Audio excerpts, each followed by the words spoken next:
은쿤쿠는 손흥민에게 배워야 한다. 맨시티에서 뛰었던 전 브라질 축구스타 마이콘이 첼시를 향해 진심 어린 조언을 했습니다. 포체티노 감독이 이끄는 첼시는 지난 울버햄튼과의 원정 경기에서 1대2로 패했습니다.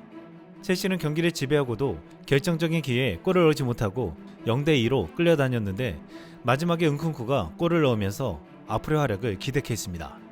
첼시는 후반 6분 울버햄튼 마리오 르미나에게 선제골을 내줬고 후반 추가 시간 맷 도어티에게 추가골을 허용하며 완전히 무너졌습니다. 경기 종료 직전 크리스토퍼 은쿤쿠가 첼시 데뷔골을 터뜨렸지만 패배를 막을 수는 없었습니다. 사실 이날 첼시가 더 압도적인 경기력을 선보였습니다. 문제는 고질적인 결정력이었습니다. 첼시는 68%의 높은 점유율을 기록하면서 무려 슈팅 16개를 날렸습니다. 기대 득점도 2.07로 두 골이 넘었습니다. 하지만 니콜라 잭슨과 스털링, 아르만도 브로야 등 공격수들은 결정적인 기회를 살리지 못했습니다. 스털링이 최악의 실수로 선제골 기회를 날려버린 것은 치명적이었습니다. 전반 32분 울버햄튼 골키퍼 조세사가 주앙 고메스에게 패스하는 것을 스털링이 달려들어 뺏어냈습니다. 앞에는 골키퍼밖에 없었고 옆에는 동료 폴마스와 잭슨이 뛰어오는 상황이었습니다. 순간 옆으로 내주기만 했다면 파머나 잭슨이 빈 골문에 공을 밀어넣을 수 있었습니다. 하지만 스털링은 패스 대신 욕심내서 직접 슈팅을 했고 이는 골키퍼에게 막혔습니다. 스털링뿐만 아니라 니콜라 잭슨도 이날 수차례 기회를 놓치며 아쉬움을 안겼습니다.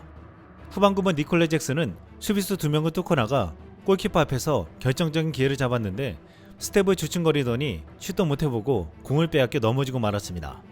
마이코는 니콜라 잭슨은 골 결정력이 약해서 특정 상대로만 골을 넣고 있다고 했습니다. 마치 지난 토트넘전에서 한 명이 퇴장당하고도 공격적으로 나올 때 무방비 상황에서 골을 넣는 장면을 말하는 듯 했습니다. 첼시가 수비 집약적인 팀을 만나면 잭슨의 약한 속성이 드러난다고 했습니다. 최근 연이은 경기들에서 잭슨이 결정적 기회를 계속 놓치자 첼시 팬들의 비난이 거세져졌는데 포체티노 감독은 잭슨만 비난해서는 안 된다.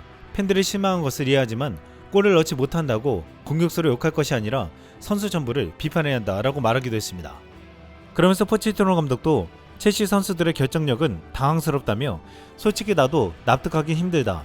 공격 전술적으로 찬스를 부지런하게 만들지만 마무리가 안 된다. 그냥 연습하고 시간이 흘러 개선되길 바란다. 이번 시즌 우리의 적은 우리 스스로다 라고 안타까운 심정을 나타냈습니다. 일각에서 과거 토트넘에서 손흥민과 케인이라는 골 결정력이 높은 공격수들을 쓰다가 이런 선수들을 보고 포체티노가 적잖게 당하고 있을 것이라고 했습니다. 전 브라질 축구스타 마이코는 그래도 첼시에게 희망이 있는데 은쿤쿠가 첼시 상승의 핵심 인물이 될 것이라고 조언했습니다. 지금 현재 있는 첼시의 형편없는 공격수들은 거의 포기한 듯 은쿠쿠에게 너는 반드시 손흥민을 배우라고 직설적인 발언을 했습니다. 마이코는 첼시에는 뛰어난 포워드가 부족하지 않지만 효율적인 슈터가 부족하다고 지적했습니다. 그러면서 마이코는 은쿤쿠에게 손흥민에게 배울 것을 제안했습니다. 손흥민은 매우 효율적이고 역경 속에서도 팀에게 희망을 줄 수 있기 때문이라고 했습니다. 실제로 토트넘이 부진한 상황 속에서도 손흥민은 정상적인 상태를 유지하며 높은 득점 효율을 보여줬다는 것입니다. 마이코는 많은 프리미어리그 공격수들이 손흥민에게 배워야 한다고 믿고 있다며 센터든 세컨드 포워드든 윙어든 손흥민의 본질을 배울 수만 있다면 팀의 공격력은 확실히 좋아질 것이라고 단언했습니다. 손흥민은 올 시즌 11골을 터뜨리면서 어느 때보다 뛰어난 결정력을 드러내고 있습니다. 영국 풋볼 365는 지난 11일 홀란, 살라 아니다. 손흥민은 올 시즌 EPL 최고의 피니셔라고 조명했습니다. 손흥민은 홀란드와 살라보다 득점 순위에서는 밀려있지만 골 결정력에서는 단연 1위에 올라 있습니다. 지난 에버튼전에서도 단 한 번 온 기회를 골로 연결하는 놀라운 결정력을 보여줬습니다. 무엇보다 손흥민은 빅찬스가 오면 절대 놓치지 않는 모습을 보여줬는데 이를 다른 공격수들과 비교하면 정말 놀라웠습니다. 손흥민과 홀란드를 비교해보면 손흥민은 빅찬스를 3개밖에 놓치지 않았지만 홀란드는 무려 17개나 놓쳤습니다. 홀란드는 맨시티의 중원에서 엄청난 지원을 받고 있지만 많은 기회를 놓치고 있다는 것이었습니다.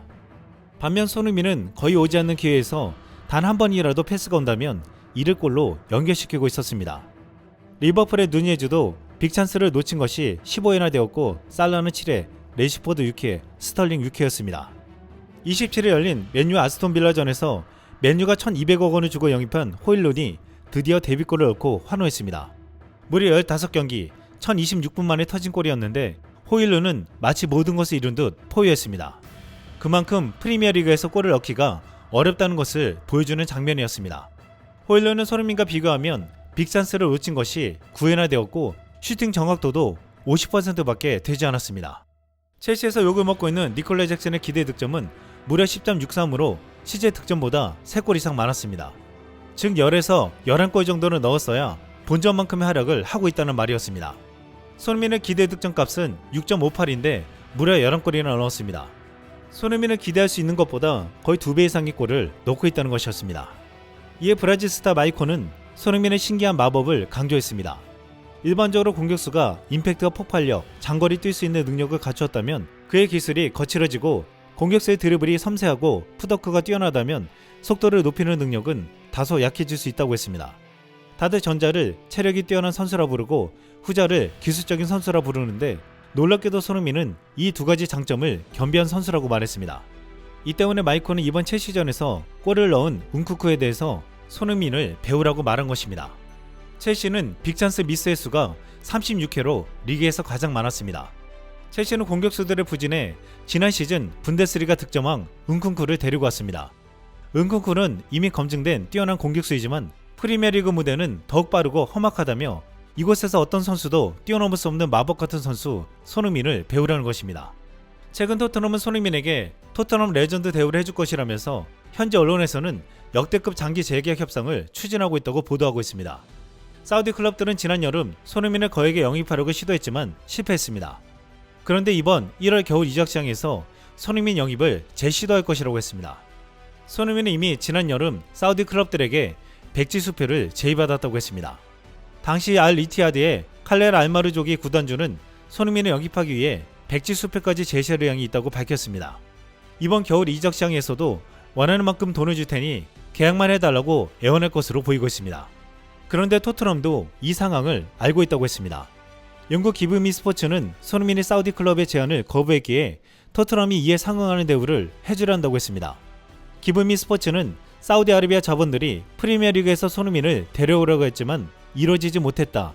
현재 토트넘은 포스테코글루 감독 아래서 활약하고 있는 이들에게 새로운 조건에 보상을 해주려고 한다 라고 말했습니다.